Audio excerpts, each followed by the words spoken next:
Carbohydrates, 2 to 3 hours. 9:45 ng umaga.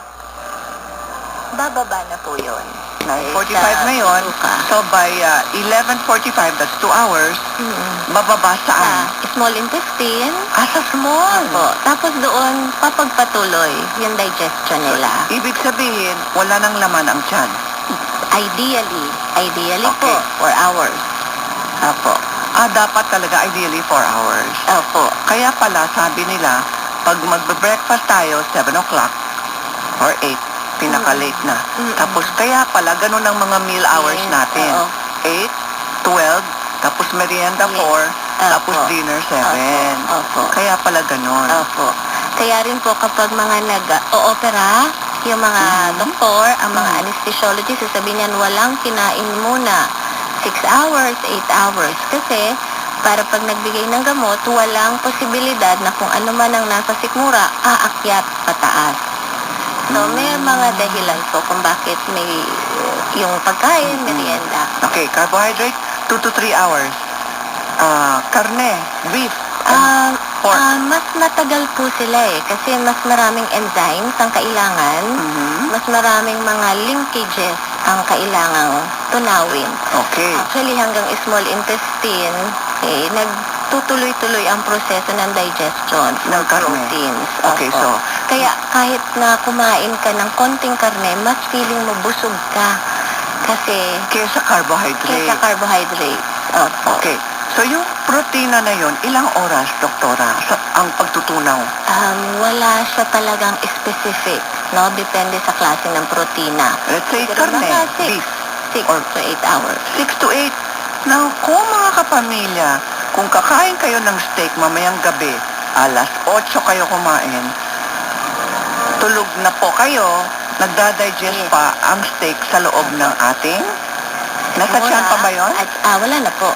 Nasa small bituka intestine na, nasa Opo, bituka. Opo. So, pag gising nyo sa umaga, tunaw na.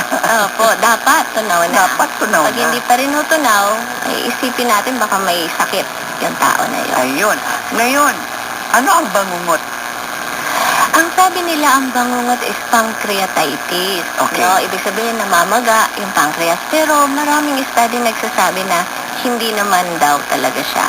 So, ano ba talaga ang bangungot? Ngayon, mystery pa yan Sabi nila, huwag sumobra sa pagkain sa gabi. Opo. Kung hindi, baka magkakaroon kayo ng bangungot. Oo. Totoo ba yun? Again, kung ang pagbabasihan mo na ang bangungot ay pancreatitis, okay, ang usually nagtitrigger, ma'am, sa pancreatitis, okay, in terms ng pagkain, no, yung mga masisebo na pagkain, matataba na pagkain. Kasi mas na-enhance yung function o yung secretion ng pancreatic enzymes para tulungan yung bile na i-digest yung matatabang pagkain. So, ibig sabihin, mas matrabaho Pag mataba. pag mataba ang pagkain, mas mabigat sa ating digestive system. Yes, opo. Kaya minsan, kadalasan, mas ina-advocate namin more of fiber. Tulad ng Leafy vegetables, yes. present, Tapos mga fruits, no? check. Ayun. Pero hinay-hinay din pagdating sa fruits, mama, yung Mataas na banana. asukal. Opo. Oo. Ito ang banana minsan nakaka-constipate kapag sobrang madami. Okay. Ang tanong, ayun pala, hindi natin sinagot. Pwede ba siyang uminom ng kanyang acid reflux medicine on an empty stomach bago mag-breakfast? Actually, yung isang klase ng gamot, ang tawag namin proton pump inhibitor. Marami na pong brands ngayon yan. Talaga pong mas ginagamit sila kapag wala pang laman. Pag ang gising sa sikmura. umaga? Opo. It's okay. Opo. 30 minutes before breakfast. Doon po talaga sila mas effective. Ito na ang Hindi siya nag-choke.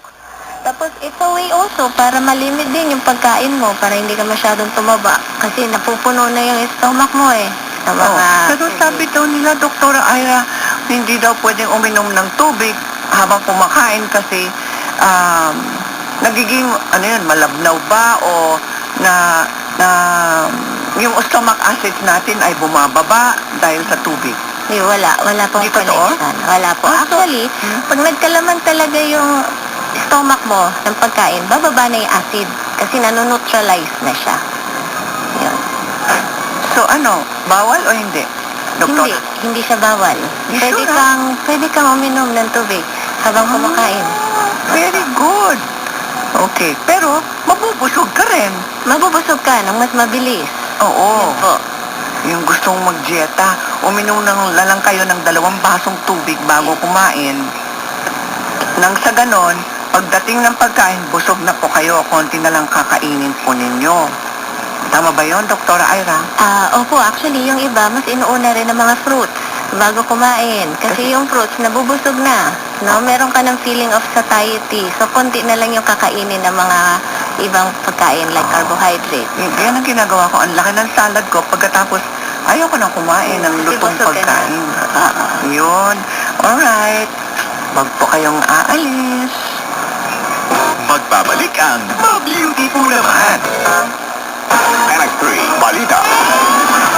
Teresa Reyes, teacher, tambak ang trabaho. Hindi biro ang stress at pagod ng isang guro, ang iingay ng mga bata at ang daming paperwork. Dahil dito, madalas nagtatensyon ako. Kaya di ko kinakalimutan ang maintenance medicines ko. Dagdag pa ang MX3 Plus.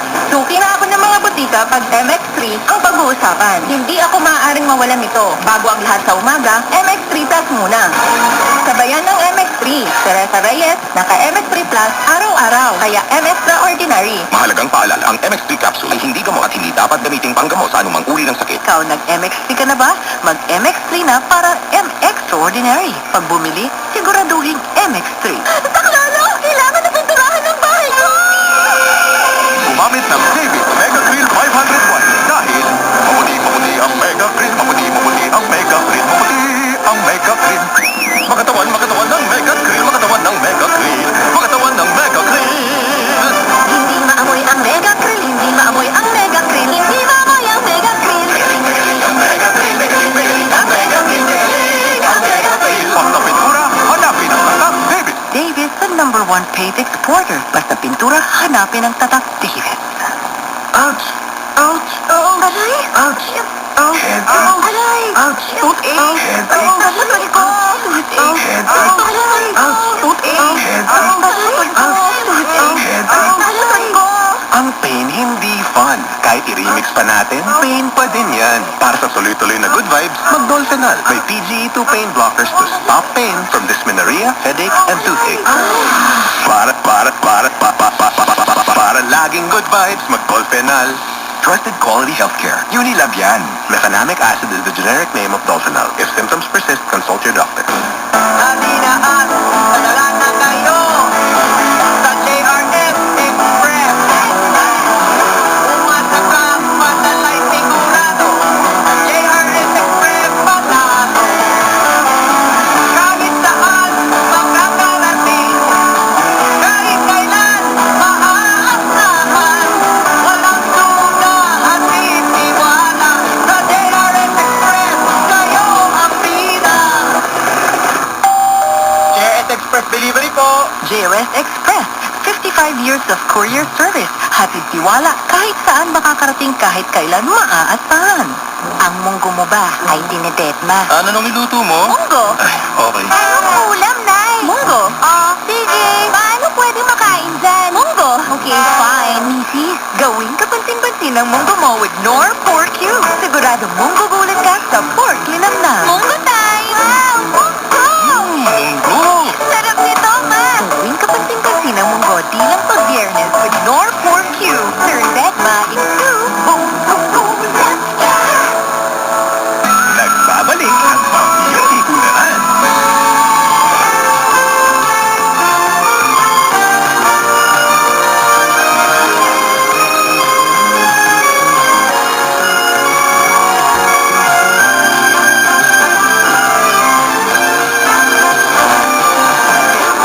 Back sa mga beauty po naman, pinag-uusapan po natin ang koneksyon ng ating digestive system sa stress.